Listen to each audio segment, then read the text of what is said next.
तुम जानते हो कि अपना पहला स्पाइडरमैन कौन था? हाँ, पीटर पार्कर। अरे नहीं यार, पहला स्पाइडरमैन था अपना एक वेस्ट अफ्रीकन गॉड जिसका नाम था कवाकू अनांसी, और इसने अपने लिए बहुत सी कहानियां बना के रखी थी।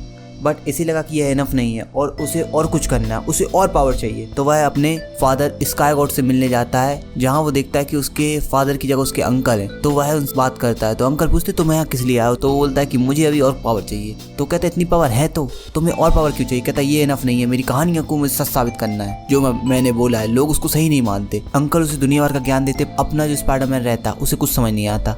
वो जाता है तो वो उसे बताते कि तुम स्पाइडर ऑर्चिड की पावर को कलेक्ट करने जाओ, हमारे लिए वही सबसे बड़े जायंट है। उसकी पावर अगर तुम्हें मिल गई तो तुम तुम्हारी कहानी को सच साबित कर सकते हो, तुम लोगों को अपनी कहानियों के हिसाब से मोड़ सकते हो। यह कहकर वो उसे जाने की परमिशन देते हैं। जैसे ही कवाकू अपने सफर के लिए निकलता है तो उसे उस सफर में बहुत परेशानी होती है। रास्ते में उसे विंड, वाटर, अर्थ और फायर स्पिरिट मिलती है जो कि उसे रोकना चाहती थी, बट वो सबको हरा देता है और उन सबको हराकर अर्थ के एंड पर स्पाइडर ऑर्चिड की पावर को कलेक्ट करने के लिए पहुंच जाता है। बट वहां उसका सामने 20 गॉड्स होता है जो इस कवाकू पर अटैक करने के लिए तैयार थे।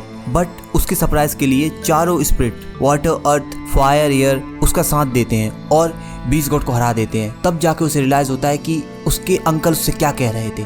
तब वो बात का मतलब समझ पाता है। वो समझ जाता है कि अब उसे ये सब करने की कोई जरूरत नहीं है। With great power come great responsibility, यह उसे समझ में आ जाता है। उसके बाद वो अपने असली सफर के लिए तब तैयार होता है और वो स्पाइडर ऑर्चिड को भी भूल जाता है क्योंकि उसके पास पहले से इतनी पावर थी कि उसने चारों स्पिरिट को हरा दिया था। तो उसे लगता है कि अब उसे किसी और चीज़ की जरूरत नहीं है।